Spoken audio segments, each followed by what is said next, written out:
فلا هادي له ونشهد أن لا إله إلا الله وحده لا شريك له ونشهد أن سيدنا وسندنا وحبيبنا ومولانا محمدا عبد الله ورسوله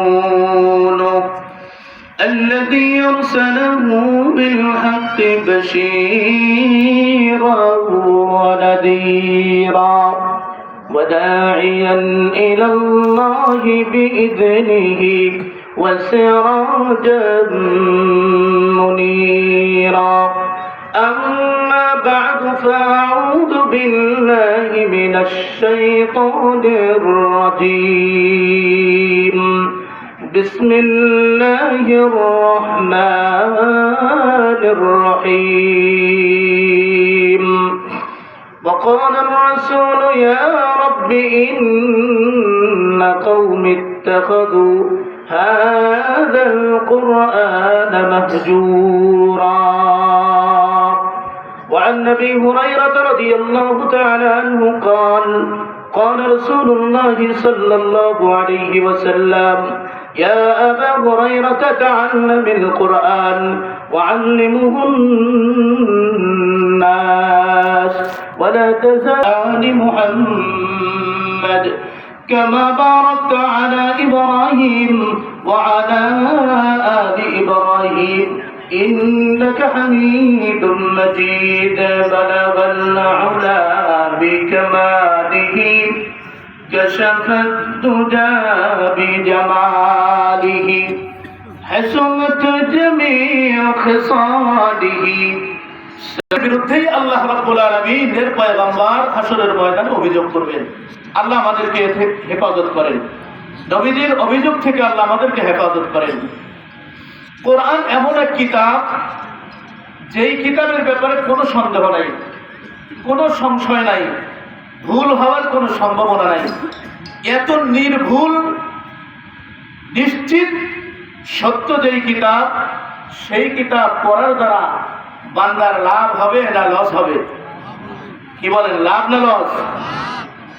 এই লাভের কথাটাও আমি বললে আপনাদের অতটা গুরুত্ব মনে হবে না, যতটা গুরুত্ব আল্লাহ বললে, নবী বললে হবে। আল্লাহ রাব্বুল আলামিন কোরআনে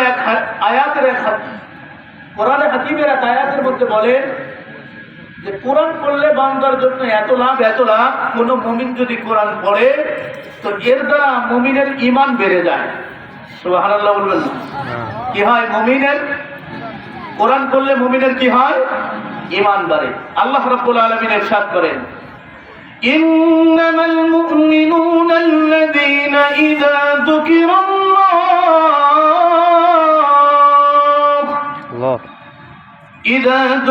الله وجلت قلوبهم وإذا تليت